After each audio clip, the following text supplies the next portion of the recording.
The Inter Dominion 2021 will go down in the history books as a night of firsts, the first protest to be upheld, also the first drive for Josh Gallagher in the Dominion, and also for trainer Jason Grimson. Joining me is the editor of the National Truck Guide Online, Mike Court. A great night and no controversy surrounding that protest. I think everyone, including David Moran, who I just spoke to, was expecting the result to be reversed. Well, I'd have to argue the toss there. I mean, if you watch the race, I thought there was room up the inside for Josh Gallagher to make his run with Bonsall Benjamin. So, yeah, it was always going to be a line ball, but I had no, even though it cost me money, I think the right result was there in the end. Yeah, I think everyone thought the right result was there. Well, I was just speaking to David, also with Josh. They've just gone back into the steward's room, and David was of the opinion, he just asked Josh, as a matter of fact, he said, would you have beaten me anyway? And Josh said, I think I would have. Oh, look, that horse does have a fabulous sprint, and I have to agree. And he ran him to a head and having to change course and come around him. So I don't think there'd be too many arguments about that. Bonsall Benjamin's been the find of the series, as it turns out. I mean, he made that race at Bathurst so exciting when he set the pace and made him chase him down. And he's done tonight. He's got the gate speed, which is so important in this industry, as you know. And this horse, the gate speed, won him this race again tonight. Apart from the final stages, it was a perfect front-running drive by David Moran. He couldn't have done any more to get Expensive Ego home. No, and obviously the horse was starting to feel the pinch a bit in the straight, which is why it lugged up the track. So, and David probably did the right thing too, and he's tried to straighten his horse and get it back where it should have been. So, I guess you could argue the toss till he blew in the face. But a 21-year-old driver having his first drive in the race, and a young trainer, Jason Grimson, at 28 years old, has trained his first Inter Dominion winner, and there could be more.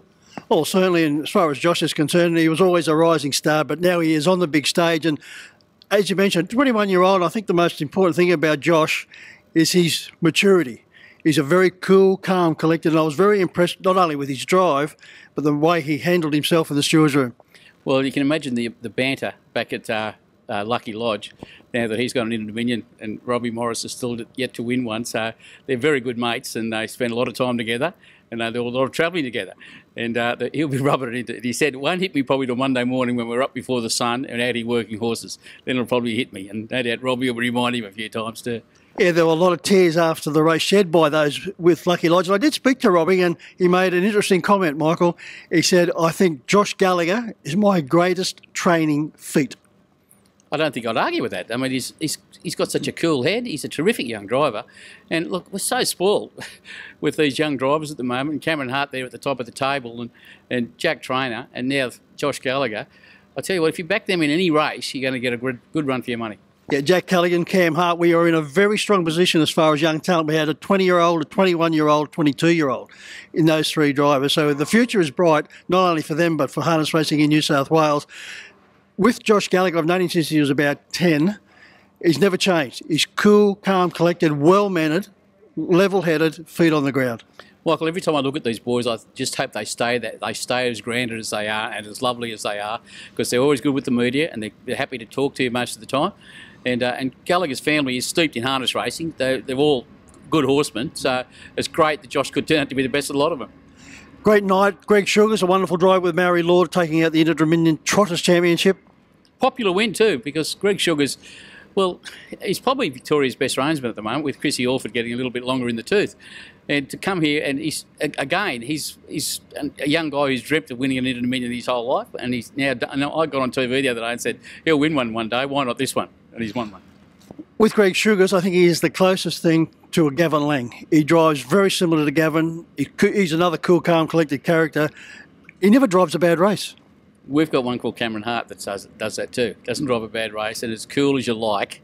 Never panics in a race.